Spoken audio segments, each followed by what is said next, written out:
Hola, un abrazo. Me da muchísimo gusto poder saludarte. Hoy estoy desde la ciudad de Quito, en donde he tenido tal vez una de las experiencias eclesiales más bellas que yo he vivido en estos más de 35 años desde que comencé mi encuentro con el Señor.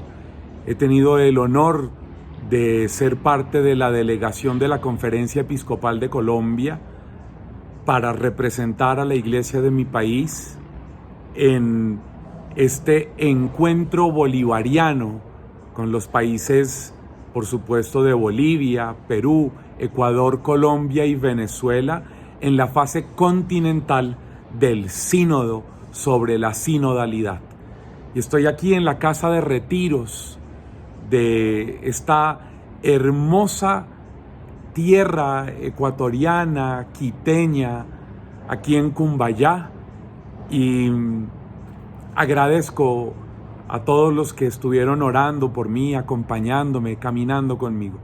Te doy la bienvenida aquí a mi canal de YouTube, a mi página web, a mis redes, en este entremés, y por supuesto un saludo y un abrazo a los medios de comunicación en Argentina, en República Dominicana, en Estados Unidos, en España, que con tanta generosidad retransmiten y comparten esta preparación, este abrebocas a las lecturas dominicales.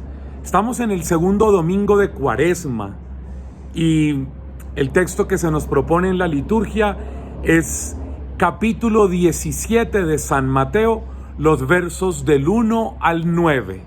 Dice así la escritura: 6 días después, toma Jesús consigo a Pedro, a Santiago y a su hermano Juan, y los lleva aparte a un monte alto, y se transfiguró delante de ellos. Su rostro se puso brillante como el sol, y sus vestidos se volvieron blancos como la luz. En esto se les aparecieron Moisés y Elías, que conversaban con él. Tomando Pedro la palabra, dijo a Jesús: Señor, bueno es estarnos aquí. Si quieres, haré aquí 3 tiendas, una para ti, otra para Moisés y otra para Elías. Todavía estaba hablando cuando una nube luminosa los cubrió con su sombra, y de la nube salió una voz que decía: Este es mi Hijo amado, en quien me complazco, escúchenlo. Al oír esto, los discípulos cayeron rostro en tierra, llenos de miedo. Mas Jesús, acercándose a ellos, los tocó y les dijo: Levántense, no tengan miedo. Ellos alzaron sus ojos y no vieron a nadie más que solo a Jesús. Y cuando bajaban del monte, Jesús les ordenó: No cuenten a nadie la visión hasta que el Hijo del Hombre haya resucitado de entre los muertos. Amén. Bueno, el Papa Francisco inspira su mensaje de Cuaresma para este año 2023 en 2 bases. Una, este texto, el texto de la transfiguración, y 2, el tema de la sinodalidad. Si tú no has leído todavía el mensaje de Cuaresma que nos envió nuestro Santo Padre, bien vale la pena que lo hagas. Yo te invito a que lo puedas hacer, a que lo busques en internet, está en cualquier parte, lo descargues en PDF y lo leas. Son 3 páginas maravillosas, como todo lo que escribe el Papa Francisco. Pero el llamado está en unir sinodalidad y transfiguración, y cómo las 2 realidades las plantea el Papa como un camino de maduración de la Iglesia que debe partir de la experiencia de transfiguración personal, pero también de transfiguración eclesial, de un nuevo rostro, de una nueva mirada para emprender un camino. Y quiero entrar en la comprensión del texto, por lo menos en un par de ideitas que te sirvan a ti para alguna vaina, en donde podamos descubrir cómo Lo primero que yo quisiera plantearte es que estos tres discípulos de Jesús, Pedro, Santiago y Juan, no son un grupo de los privilegiados o preferidos. Es que, desgraciadamente, hay ciertas personas en nuestra iglesia que creen que deben ellos actuar de la manera en la que haya en sus comunidades, en sus movimientos, en sus parroquias, en sus jurisdicciones, un grupo un poco sectario de privilegiados, de preferidos, en Colombia decimos como una rosca, esos que están ahí, que no permiten que otros se acerquen, que tienen como unas prebendas, unas prerrogativas. Y entonces la gente dice que yo he escuchado a predicadores diciendo, pero es que si Jesús mismo tenía su grupo de privilegiados, Pedro, Santiago y Juan, que estuvieron con él en el Getsemaní, que estuvieron con él en la casa de Jairo, en la resurrección de la hija, o en el monte de la transfiguración. Y yo digo, qué pobre comprensión, qué comprensión más amañada, más manipuladora, más... sí, como queriendo hacerle decir al texto vainas que el texto no tiene la intención de decir. Si a mí me preguntas, Pacho, ¿por qué Jesús escoge a estos tres? Yo te diría por un par de razones. La primera, porque son los estudiantes que necesitan clases de refuerzo. Porque necesitan ahondar en la comprensión.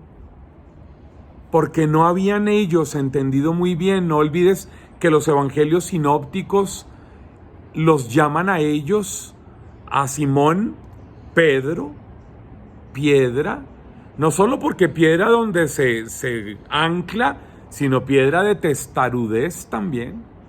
Y a Santiago y a Juan Jesús les dice los Boanerges, los hijos del trueno, los que son difíciles, los que son viscerales, los que son emocionales, los que quieren mandar que caiga fuego del cielo para acabar a los samaritanos, los que quieren conseguir títulos y cargos de poder pidiendo sentarse en tronos al lado de Jesús. Ellos, Pedro, Santiago, Juan, no han entendido suficientemente el mesianismo que trae Jesús. No han comprendido qué tipo de Mesías es Jesús. Ellos creen que Jesús es Mesías de privilegios, de puestos, de títulos, de cargos, de poder, de mando, de enseñorearse incluso sobre sus hermanos de comunidad. Y necesitan clases de refuerzo, necesitan estudiar más, necesitan profundizar más, necesitan ejercitarse más. Pero también claramente ellos, después de sus segundas y terceras conversiones, pasada la Pascua, pasado Pentecostés, ellos se van a convertir en pilares fundamentales de la iglesia primitiva, la iglesia de Roma, la iglesia jerosolimitana, es decir, de Jerusalén y sus alrededores, y la iglesia del Asia Menor. Por eso también hay un interés en que ciertas situaciones particulares ellos tuvieron que profundizarlas para poder transmitírselas a la tradición de sus congregaciones, de sus comunidades, de sus entornos eclesiales. Bueno, pero además de eso, este texto, pues tú lo sabes bien, es una epifanía, es una manifestación excepcional de la gloria de Dios. Y por eso sucede en el monte. No olvides que el monte en la Biblia no es un lugar solo geográfico, sino es más un lugar simbólico teológico para hablar de la revelación de Dios que se manifiesta de una manera muy especial, como en esta epifanía, en esta manifestación. Pues bien, dice que Jesús se transfigura delante de ellos, mostrándoles el destello de la presencia de Dios. Dios que ahora en este texto descenderá en una nube, como lo hizo la Shekinah en el libro del Éxodo, que dice que descendió sobre la península del Sinaí, sobre el Horeb, y que la presencia de Dios lo cubría todo y que esa presencia de Dios también luego llenaba la tienda del encuentro. Y es hermoso entonces que nos proponga el texto que la nube de la gloria de Dios desciende sobre ellos y que su sombra, la sombra de la nube, cubrió el lugar donde estaban, una nube luminosa, y que cubrió esa situación en la que el texto es maravilloso, dice que estaban Moisés y Elías. Moisés, la ley; Elías, los profetas. Como que representan ellos lo que está en el Antiguo Testamento. Pero es maravilloso que después de que la nube desciende, la Shekinah de Dios, la presencia de Dios, el poder glorioso de Dios desciende sobre el monte. No sabemos en este texto de qué estaban hablando Moisés, Elías y Jesús. Lo que sí sabemos es que la voz que se escucha, que viene de la nube, les dice: este es mi Hijo amado, en quien me complazco, escúchenlo. Yo llevo toda esta semana en este encuentro de la iglesia que peregrina en los países bolivarianos, adentrándonos, compartiendo, también trayendo el discernimiento de la iglesia particular de cada uno de nuestros países. En mi caso, con el resto de la delegación, que veníamos 17 personas de Colombia, de todo mi país, transmitiendo la síntesis del camino sinodal que ha elaborado la Conferencia Episcopal Colombiana y las demás conferencias. Pero este ha sido un tiempo de una semana de escucha. Una de las grandes palabras de este tiempo es la palabra escucha. El camino sinodal está basado en el arte de la escucha. Estamos llamados a construir una cultura de la escucha, en donde podamos escucharlos a todos. No solamente las voces que habitualmente escuchamos, la del obispo, la de los cardenales, la de los sacerdotes. No, escuchar con la misma atención y con la misma ponderación la voz de las religiosas, de los religiosos, de los pueblos afrodescendientes, de las comunidades aborígenes originarias, de los laicos y las laicas en tantos lugares, pero especialmente la voz de Dios que nos habla, y que lo que aquí en este texto nos dice es que Jesús es su Hijo amado, en quien Él se complace. Es decir, la gran revelación de la transfiguración es la paterna maternidad de Dios. Dios que se desaparece en Moisés y Elías para que la comprensión que quede, la que debemos escuchar, es la del Dios que se revela como Abba. ¿Qué nos revela Jesús en la transfiguración? Pues la paterna maternidad de Dios, que Dios es Padre y que por ende todos somos hermanos, y que la condición fundamental de nosotros es la condición de hijos porque somos hechura de las manos de Dios, y de hijos también por la adopción en el bautismo. Esa es nuestra verdadera identidad, la identidad de bautizados, la que nos hace ser a todos pueblo de Dios, hermanos, y que estamos llamados, como termina el texto diciendo, que ya solo ellos alzaron los ojos y vieron solo a Jesús.